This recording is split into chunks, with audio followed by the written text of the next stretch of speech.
Hi, I'm Jerry Van Klinken. Glad you can join me.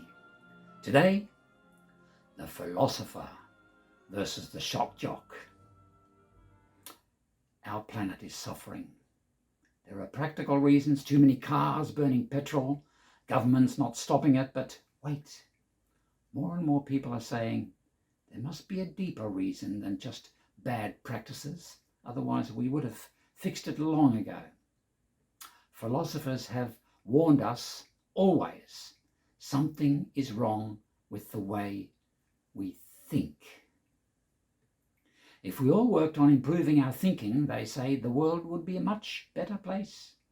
Yet almost nobody studies philosophy. In 2014, philosophy accounted for, wait for it, 0.42% of the approximately 1.7 million bachelor's degrees conferred by United States universities. Guilty? I don't have a philosophy degree either. Come with me and let's think about thinking. What precisely is wrong with the way we think? The first philosopher was called Heraclitus, the founder of metaphysics. He had something to say about precisely that. This is what the Italian artist Raphael thought he might have looked like. He made him look like Michelangelo. Heraclitus lived about 500 BC in Ephesus on the Mediterranean coast of today's Turkey. Now it's a ruin, then a large, prosperous city. He had no students. He wrote just one book, very small one, which was since lost and of which we do not even know the title.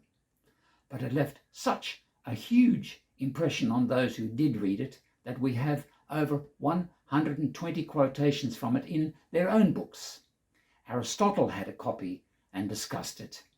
Ditto the Roman Emperor Marcus Aurelius, who left us his diary. Ditto the early Christian church father Clement of Alexandria, and many others.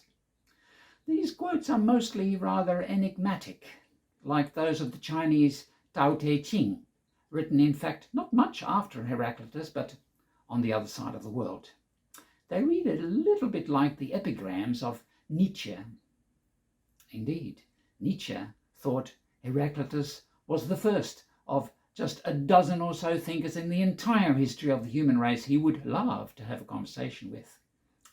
Some of these enigmatic Heraclitus quotes have become popular. You can find them on posters like this one about fire.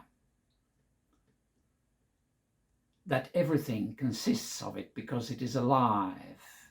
Or this one about the river. That nobody can step into the same one twice because it is always moving and we are always changing.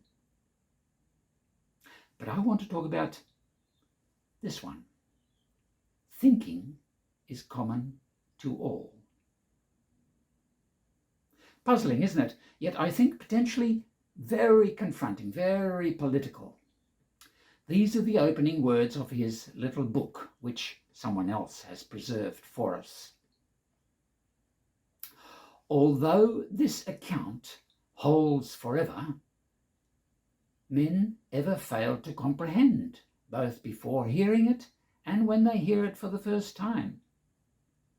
Although the account is shared, most men live as though their thinking were a private possession. The Greek word translated account here is logos, more usually translated as word. It can mean language or discourse, but it also means truth about the universe as a whole. Logos is huge. Thinking here translates the Greek word phronesis. This is not academic thinking, it's practical wisdom, good sense. So the gist of this opening statement in the book of Heraclitus is the truth about the universe holds forever, but people fail to comprehend it. It's commonly available to anyone. thinking is common to all. Yet, most people live as if good sense were just a private possession. Quite a contrast, isn't it, with a talkback shock jock like Alan Jones, who thrives on saying whatever they like. Have a listen. This Upper Hunter by-election, this is of national significance. This in New South Wales continues with a new development every day. I've said for years I'm very pro-coal mining, and I don't swallow all this zero emissions rubbish, which of course is carbon dioxide emissions, and coal is the culprit. But also a contrast to some liberal university academics like myself, who reject grand narratives and eclectically pick out just the self-serving bits. We have only a couple of minutes. Two things to highlight. First, when Heraclitus talks about logos, about truth, he's pretty much thinking of what we call science.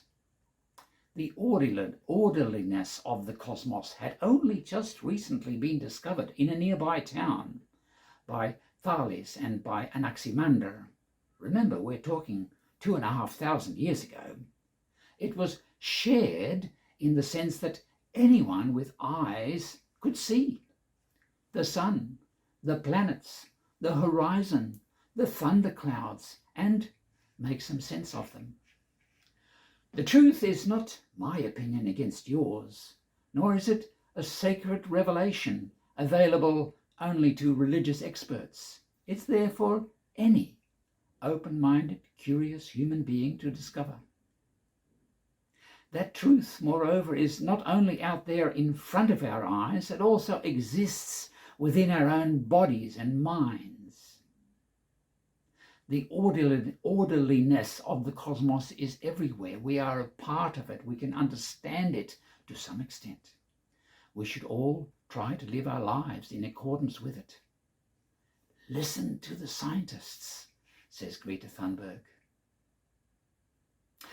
Second, when Heraclitus criticizes other people for failing to understand this, he's not having a go at anyone's low IQ. He is saying it's willful ignorance. They stagger around as if in a dream, he says elsewhere. 50% of Australians and 60% of Americans choose to think climate change is not mainly caused by humans. More than half of Australians do not believe in a wholly scientific explanation for the evolution of life. 69% of church-going Americans believe God created the earth a few thousand years ago in 6 days. The truth of the greenhouse gas effect has been known since Professor John Tyndall gave a lecture on it at the Royal Institute in London on Friday, the 10th of June, 1859. That logos was accessible to anyone. Many thousands of people have repeated Professor Tyndall's observations since then and made them more accurate. We have known for over 160 years that we are producing ever more greenhouse gases, yet our emissions are still rising. People prefer to hold on to truths as if they are their own private possession. Not the logos of the climate breakdown is considered real, but one's own private fantasies, fed, of course, by consumerist advertising and the coal mining industry. In capitalism, everything can be bought and sold to make you happy. The air, the sea, the forest, and even the truth. We have even privatized the truth. Maybe I should go and get that philosophy degree after all. Next time, being good.